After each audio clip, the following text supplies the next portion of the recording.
Malam semakin sunyi dan udara dingin terasa semakin menusuk. Sejak tadi juga tidak ada satu orang pun yang melewati jalan ini. Namun aku tetap melangkahkan kedua kakiku di tengah-tengah keheningan yang semakin mencekam. Seharusnya malam ini menjadi malam yang baik bagiku, karena malam ini adalah ulang tahunku yang ke-17 tahun. Tapi bukannya menghabiskan malam merayakan ulang tahunku bersama dengan teman ataupun keluargaku. Saat ini aku malah harus pulang berjalan kaki di malam yang sangat menyebalkan ini. Karena besok libur sekolah, malam ini ketiga temanku mengajakku menonton film. Kebetulan sekali malam ini kedua orang tuaku sedang tidak ada di rumah, karena sejak kemarin mereka berdua menginap di rumah nenekku. Kupikir aku juga akan bosan jika berdiam di rumah saja. Jadi aku putuskan untuk menonton bersama mereka. Ya, mungkin saja mereka akan merencanakan pesta kejutan untukku. Bodohnya aku tidak menanyakan film apa yang akan kami tonton. Pada akhirnya aku terpaksa harus menonton genre film yang sangat kubenci, horor thriller. Sepanjang film dipenuhi dengan adegan pembunuhan sadis yang membuatku mual. Aku memang tidak bisa melihat darah dan organ tubuh berceceran. Film itu bercerita tentang sosok pembunuh keji yang menghabisi orang-orang dengan sebilah celurit. Filmnya diputar pukul 10.30 malam dan berakhir pukul 12 malam. Selama itu aku terus menahan diriku agar tidak muntah. Setelah filmnya selesai, aku langsung menuju ke toilet. Aku beralasan kalau aku ingin buang air. Padahal di dalam toilet aku memuntahkan semua yang sudah kutahan selama 1,5 jam. Setelah aku keluar dari toilet, ketiga temanku langsung bersiap untuk pulang. Saat itulah aku tahu kalau mereka bahkan tidak mengingat hari ulang tahunku. Mau bagaimana lagi? Begitulah mereka. Aku mengendarai motorku kembali ke rumah. Ini aneh. Padahal masih tengah malam, tapi jalanan sudah sangat sepi. Tiba-tiba saja laju motorku jadi melambat dan perlahan-lahan mesinnya mati. Sial, mesinnya bermasalah di saat yang tidak tepat. Aku terpaksa mendorong motorku dan berharap kalau bengkel langgananku yang ada di depan sana masih belum ditutup. Setelah beberapa meter aku mendorong, akhirnya aku sampai juga di bengkel itu. Si montir memeriksa motorku sebentar dan dia bilang kalau harus ada barang yang diganti. Akan tetapi stok barangnya sedang tidak ada. harus menunggu hingga besok pagi. Dia juga bilang kalau dia sedang ada urusan, jadi harus segera menutup bengkel. Setelah memasukkan motorku ke bengkelnya, dia langsung pergi begitu saja. Sial, kenapa aku tidak memintanya untuk mengantarku pulang? Cukup lama aku menunggu di depan bengkel itu, berharap ada seseorang yang lewat dan aku bisa menumpang sampai ke rumahku. Tapi tidak ada seorang pun yang lewat. Selain itu, aku juga merasakan kalau sejak tadi ada yang mengawasiku. Padahal tidak ada siapapun di sekitar bengkel, yang ada hanyalah kios-kios yang sudah ditutup. Lama-kelamaan aku menjadi tidak nyaman dan kuputuskan untuk berjalan kaki ke rumahku yang jaraknya sekitar 1 kilometer dari bengkel. Malam semakin sunyi dan udara dingin terasa semakin menusuk. Sejak tadi juga tidak ada satu orang pun yang melewati jalan ini. Namun aku tetap melangkahkan kedua kakiku di tengah-tengah keheningan yang semakin mencekam. Sudah hampir setengah jalan, tapi kini kakiku terhenti.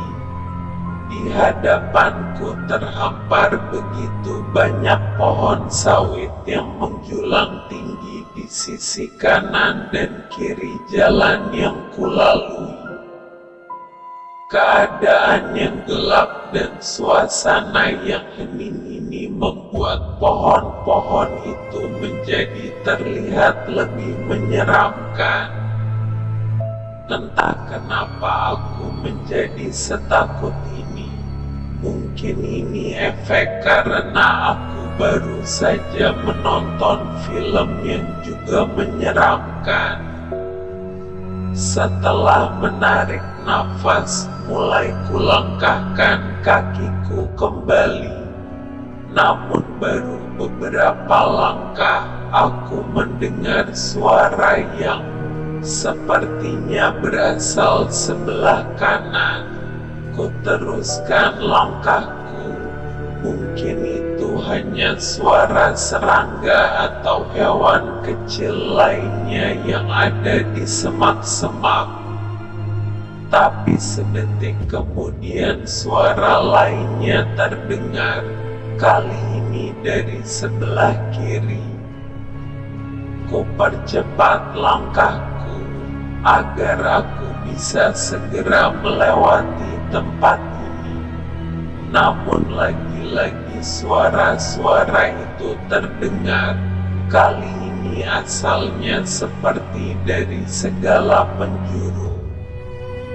Lama-kelamaan suara-suara itu terdengar lebih jelas dan lebih menyeramkan. Seperti suara-suara teriakan. Bulu kuduku mulai merinding.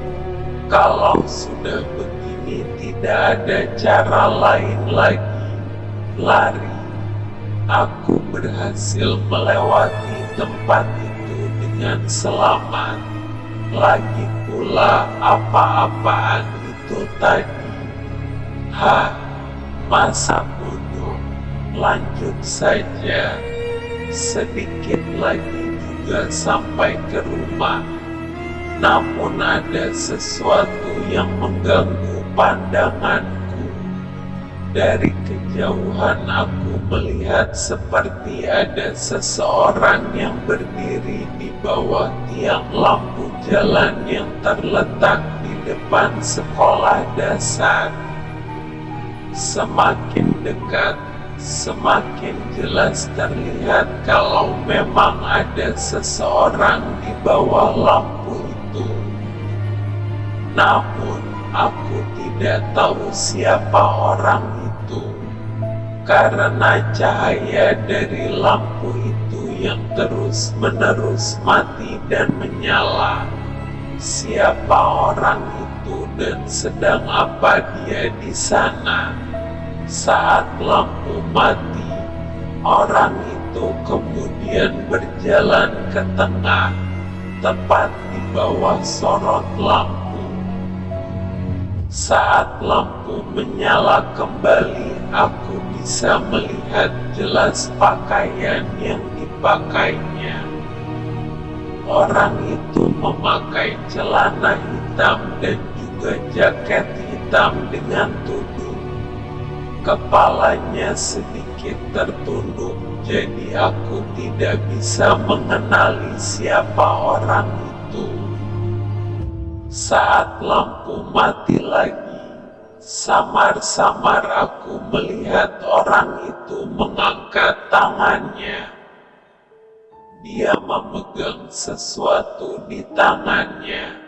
Saat lampunya kembali menyala, barulah aku bisa melihatnya dengan jelas.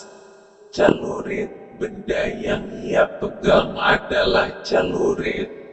Tepat saat lampu itu kembali mati, orang itu langsung berlari ke arahku dengan mengangkat celuritnya. Tanpa pikir panjang, aku langsung berlari. Aku terus berlari secepat yang aku bisa. Aku mengatur nafasku. Saat ini aku berada di bangunan tua yang sudah tak terpakai.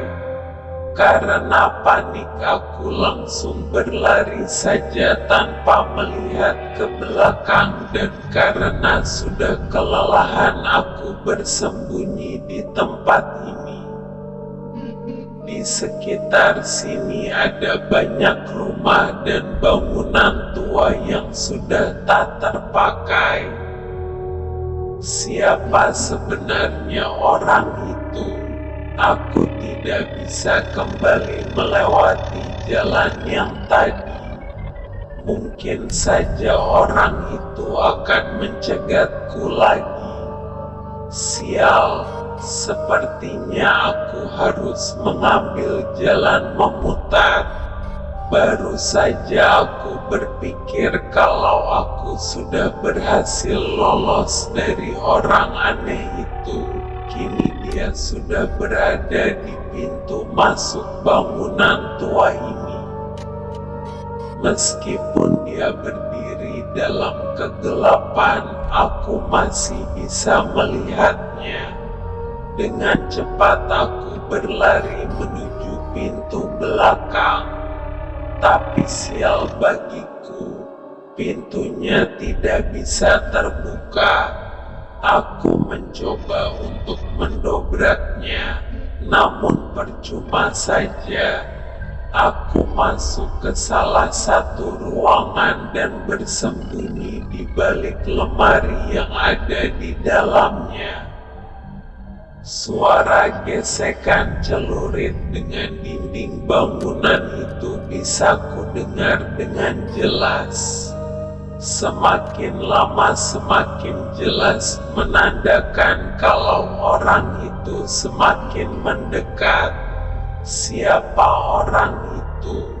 Kenapa dia ingin membunuhku? Pertanyaan itu memenuhi kepalaku. Tapi tunggu dulu, penampilan orang itu sepertinya tidak asing. Ya, aku mengingatnya. Penampilannya sama dengan pembunuh yang ada di film yang baru aku lihat dengan teman-temanku. Kebetulan, tidak mungkin. Mungkinkah itu teman-temanku yang sedang mengerjaiku? Mungkinkah mereka melakukan ini sebagai pesta kejutan ulang tahun untukku? Aku sangat yakin kalau ini semua ulah mereka. Aku keluar dari persembunyianku dan kulihat orang itu berdiri sejarak beberapa langkah dariku. Aku tahu itu kalian, teriakku.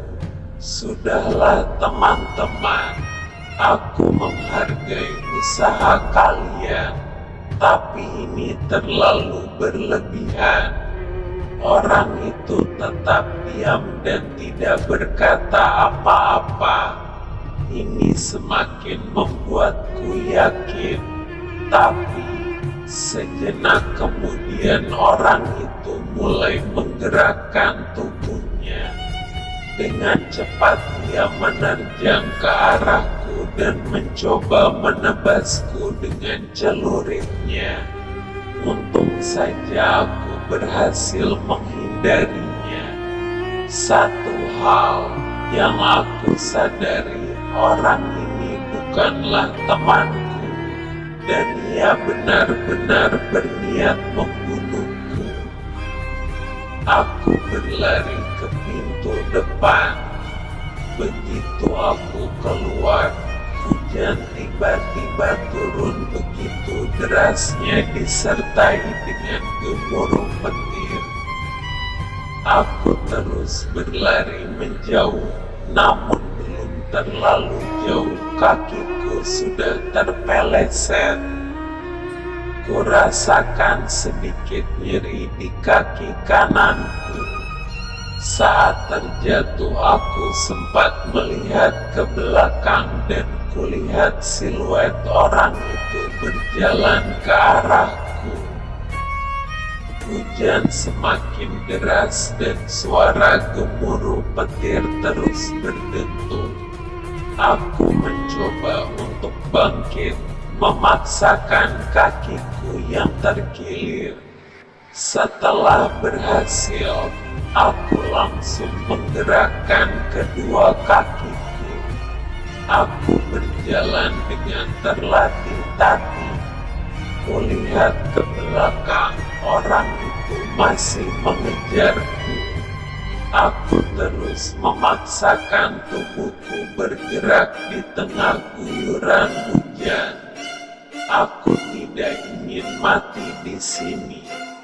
Tolong aku. Aku berharap ada seseorang yang mendengarku. Tapi percuma saja. Di sekitar sini hanya ada bangunan-bangunan kosong. Derasnya suara hujan juga meredam suaraku. Orang itu berada tidak jauh di belakangku. Aku berteriak sekuat yang ku bisa. Kupaksakan tubuhku untuk bergerak lebih cepat. Kuabaikan rasa sakit di kakiku. Aku mulai berlari. Saat kulihat ke belakang, tiba-tiba saja aku melihat ada truk yang menabrak orang itu. Orang itu terguling-guling di aspal dan truk itu pergi begitu saja. Kulihat tubuh orang itu tergeletak di tengah aspal jalan. Sepertinya orang itu sudah mati. Aku menarik nafasku. Aku terkejut dengan kejadian itu. Namun di sisi lain, aku merasa bahagia. Aku masih hidup. Hujan masih begitu deras dan suara gemuruh petir masih terdengar. Saat ini aku sudah berada di depan rumah tetanggaku. Karena kejadian yang barusan membuatku takut di rumah sendirian. Kulihat rumahnya sudah gelap, begitu juga rumah lainnya. Sebenarnya aku tidak ingin mengganggu tidur mereka, tapi aku tidak punya pilihan lain lagi. Ku ketuk pintunya beberapa kali, tapi tidak ada reaksi dari dalam rumah. Saat aku ingin mengetuk lagi, tiba-tiba pintunya terbuka sendiri. Aku masuk ke dalam, lampunya masih padam, namun beberapa saat kemudian lampunya menyala. Pemandangan yang kulihat benar-benar membuatku terkejut. Di lantai rumah ini tergeletak 3 jasad dengan kondisi yang sangat mengenaskan. Darah berceceran di setiap sudut. Sekejap kemudian ku dengar suara pintu tertutup. Saat kulihat ke belakang, ada sesosok misterius memegang celurit berdiri di hadapanku.